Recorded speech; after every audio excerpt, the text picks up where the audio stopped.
We naturally assume the world around us is permanent. The buildings we work in, the social institutions we rely on, and our own identities are treated as fixed, solid objects. We prefer to think reality holds still, but time tells a different story. An ancient stone wall stands for centuries, then crumbles to dust, while a new foundation rises right over it. This continuous cycle suggests a different law of nature.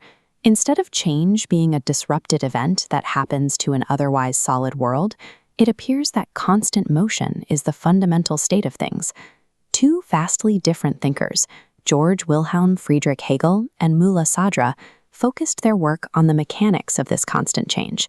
They observed that while the world seems still, every object is a site of perpetual transformation. To understand how this works, we have to look past the surface. Imagine a city divided in half by a rushing river. On the eastern bank of this city, you have the builders.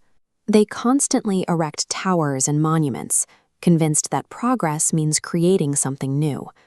On the western bank stand the breakers.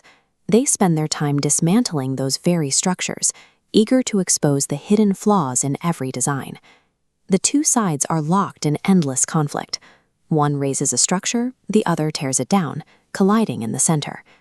But out of this friction, something unexpected happens.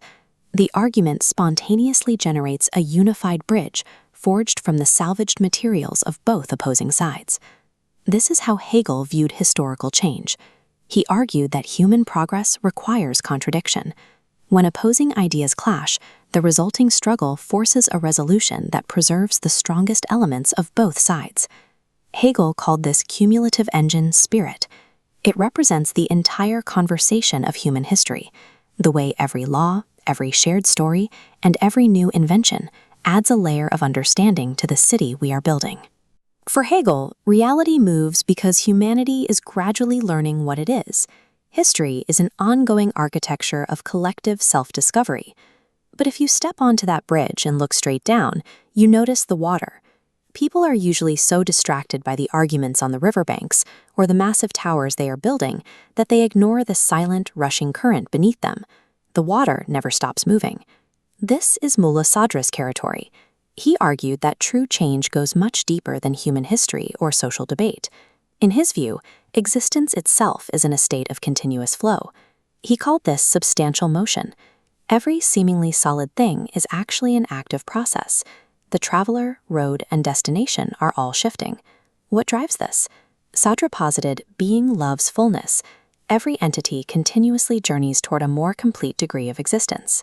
While Hegel maps the changing structures we construct on reality, Sadra reveals the foundation beneath us is an infinite river of motion. These two philosophies operate at different scales of the same reality. Hegel asks how human consciousness develops through time, while Mulla Sadra asks how existence itself develops through being. One studies the sprawling physical architecture spanning the water, while the other studies the deep currents of the water itself. Yet they arrive at the same shared truth. Both thinkers show that what we perceive as a permanent object or institution is actually a snapshot of a much longer, continuous journey. When we navigate our own lives, we are operating inside both of these systems at the exact same time. We participate in the friction of opposing ideas, adding our own stones to the bridge of human history. But underneath all that effort, we are simultaneously being carried forward by the deep, silent flow of our own becoming. It is a continuous forward push. Eventually, the rigid structures dissolve, leaving only the pure, glowing current of a universe that is never entirely still.